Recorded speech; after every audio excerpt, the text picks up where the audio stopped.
Shalom saudara-saudari yang terkasih dalam Tuhan, selamat datang di channel Gembala Kristus. Sebelumnya jangan lupa share video ini, dan bagi yang belum jangan lupa subscribe Gembala Kristus. Terima kasih. Shalom sahabat Gembala Kristus. Banyak dari kita mungkin sering mendengar kata resolusi, terlebih ketika menjelang akhir tahun. Kata resolusi ini biasanya digunakan untuk menjelaskan sesuatu yang ingin dicapai oleh seseorang. Menurut Kamus Besar Bahasa Indonesia, resolusi merupakan suatu putusan atau kebulatan pendapat berupa permintaan atau tuntutan dalam sebuah rapat ataupun musyawarah. Resolusi juga bisa diartikan sebagai pernyataan tertulis yang berisi tuntutan tentang suatu hal. Jadi, resolusi dapat diartikan membuat kembali keinginan atau tujuan yang dituangkan dalam rencana, baik tertulis maupun tidak tertulis. Dalam kehidupan ini, ada orang yang suka membuat perencanaan dan ada yang tidak suka membuat perencanaan dengan berbagai alasan.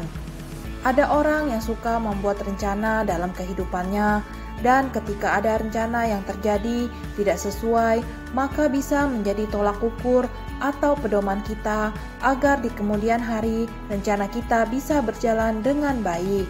Sebaliknya, ada orang yang tidak suka membuat perencanaan dengan alasan tidak sesuai dengan firman Tuhan, karena dianggap mendahului Tuhan. Apa yang menjadi resolusi atau rencana sahabat Gembala Kristus untuk tahun 2022 ini? Berbicara tentang membuat resolusi atau rencana, apakah hal itu sesuatu yang benar dilakukan? Apakah sesuai dengan firman Tuhan? Amsal 16 ayat 3, serahkanlah perbuatanmu kepada Tuhan, maka terlaksanalah segala rencanamu. Jadi yang harus kita lakukan dalam membuat rencana yang berhasil dalam kehidupan ini yaitu berserah kepada Tuhan. Berserah kepada Tuhan artinya bertanya kepada Tuhan dan selalu melibatkan Tuhan dalam setiap rencana kita. Yeremia 29 ayat 11 mengatakan demikian, sebab aku ini mengetahui rancangan-rancangan apa yang ada padaku mengenai kamu. Demikianlah firman Tuhan, yaitu rancangan damai sejahtera dan bukan rancangan kecelakaan, untuk memberikan kepadamu hari depan yang penuh harapan. Jadi sebagai orang Kristen diperbolehkan membuat perencanaan.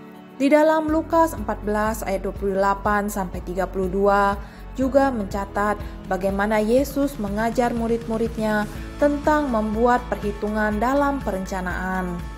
Ketika kita memiliki sebuah rencana, ada perhitungan yang harus dilakukan. Bagaimana cara mencapainya? Langkah apa yang harus dilakukan agar hal tersebut bisa terwujud? Yang perlu diingatkan adalah Yesus tidak ingin kita menggunakan segala cara untuk mencapai tujuan yang telah kita rencanakan. Jika kita sudah melakukan yang terbaik, berdoa kepada Tuhan, melibatkan Tuhan, berserah kepada Tuhan, namun hasil akhir dari rencana tersebut tidak seperti yang diinginkan, jangan terlalu kecewa atau menyalahkan Tuhan. Pasti ada berkat-berkat Tuhan di balik rencana kita yang Dia berikan dalam bentuk lainnya. Kadang tidak terselami dengan akal pikiran kita. Lalu bersyukurlah selalu. Tetap semangat dan tetap percaya bahwa Tuhan tidak akan pernah meninggalkan kita sedetik pun. Tuhan memberkati kita semua. Terima kasih sahabat Gembala Kristus telah menonton video ini. Sampai jumpa di video-video berikutnya. Tuhan Yesus memberkati.